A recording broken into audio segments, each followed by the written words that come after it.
I think what's interesting about Bristol, it's so laid back.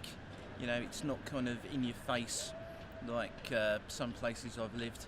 It's really pretty, and then you walk down the like hilly streets, which we don't really get in London, and then you're in like what seems like more of a like northern towny vibe. I think it's the architecture and the layout of the city. It's quite interesting and varied.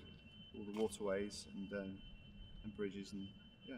I like the size of it. Coming from London, because we were there before, it was a lot more quiet, so I thought that was nice. Yeah. So far throughout our trip, we've done a lot of walking around, and I think that's been a great way for us to see a lot of different things, is not to have an agenda and just to wander. And I think the cool thing is to find that here was very different than Clifton Village, and they're both really unique and they have a different vibe, but they are pretty different. It feels like you could almost be somewhere else, and I think that's pretty cool to find that these different neighbourhoods have different feels and different reasons for existing, different types of people. I think Bristol has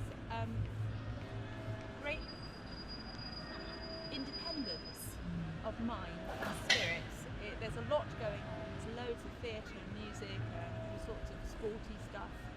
Yeah, I thought Bristol was really unique, as going from London it was super loud and then Bath really quiet. I think that Bristol has like a good mix where you can find your quiet spots if you need it, and you can go, but you can also go find the nightlife, and I really like the atmosphere that it provides.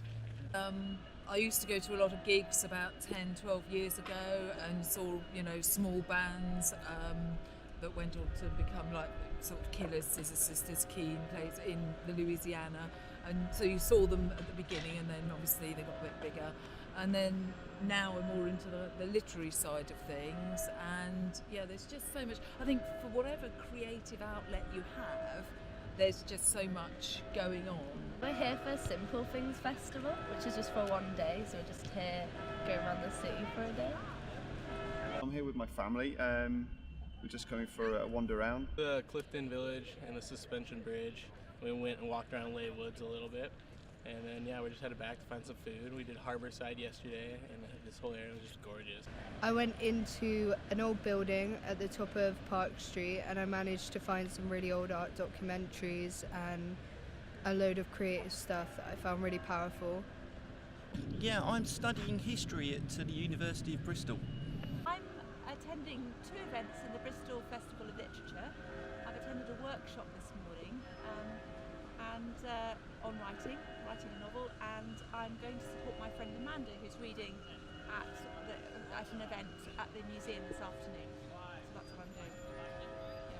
We're actually from a harbor, Gig Harbor in Washington State in the USA, and so yeah, kind of an attachment to harbors. So yeah, I thought it was beautiful down here.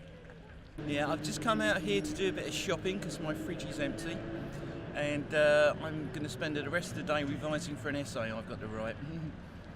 But I just thought I'd enjoy the nice chilly air. And I think it's, having lived near London and seen how everything gets sucked into London, all the creativity gets sucked into London, I think Bristol is far enough from London to be its own person, and I absolutely love it. I was in Bristol this morning for a writing workshop with a best-selling author, telling us about how she built a novel from the ground up. And then this afternoon I'm reading at Bristol Museum the opening of my novel, which I'm taking part in an Egyptian-themed event at the Assyrian Gallery next to the Egyptian exhibit.